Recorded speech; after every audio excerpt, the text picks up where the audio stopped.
कविं पुराणमनुशासितारम् अणोरणीयां समनुस्मरेद्यः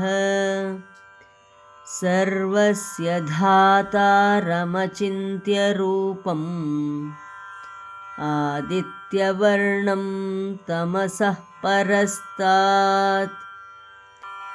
ಸರ್ವಜ್ಞನು, ಪುರಾಣ ಪುರುಷನು, ಸರ್ವನಿಯಾಮಕನು, ಸೂಕ್ಷ್ಮಾತಿ ಸೂಕ್ಷ್ಮನು, ಎಲ್ಲವನ್ನೂ ಆಧರಿಸಿರುವವನು, ಅಚಿಂತ್ಯರೂಪನು, ಆದಿತ್ಯವರ್ಣನು, ಅವಿದ್ಯಾತೀತನೂ ಆದ ಆ ಪುರುಷನನ್ನು ಯಾರು ಧ್ಯಾನಿಸುತ್ತಾನೋ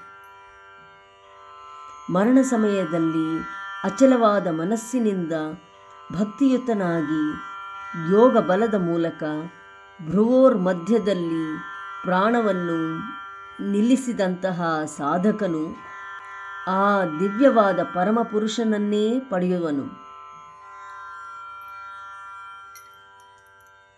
That omniscient supreme poet, the most ancient, the ordainer, minuter than the minutest, the nourisher of all, of form inconceivable, beyond all darkness, transcending darkness, splendors like the sun, he who recollects thus during the last journey with unwavering mind and with immense love, yoking the mind to the self and holding the prana, that is life force, between the eyebrows by yogic power, reaches the supreme divine Purusha, that is the Lord.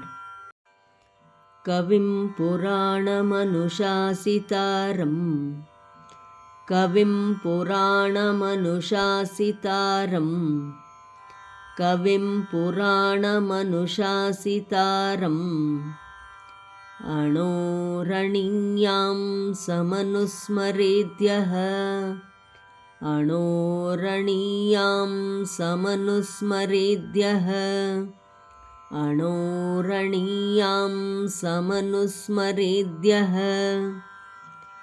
कविं पुराणमनुशासितारम् अणोरणीयां समनुस्मरेद्यः, कविं पुराणमनुशासितारम् अणोरणीयां समनुस्मरेद्यः, कविं पुराणमनुशासितारम् अणोरणीयां समनुस्मरेद्यः.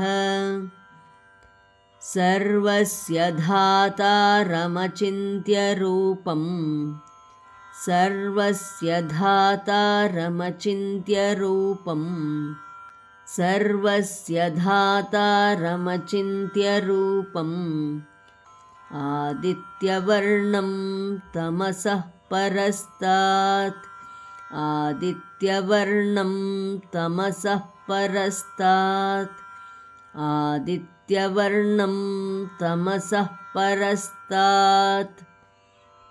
सर्वस्य धातारमचिन्त्यरूपम् आदित्यवर्णं तमसः परस्तात्, सर्वस्य धातारमचिन्त्यरूपम् आदित्यवर्णं तमसः परस्तात्, सर्वस्य धातारमचिन्त्यरूपम् आदित्यवर्णं तमसः परस्तात्, सर्वस्य धातारमचिन्त्यरूपम् आदित्यवर्णं तमसः परस्तात्.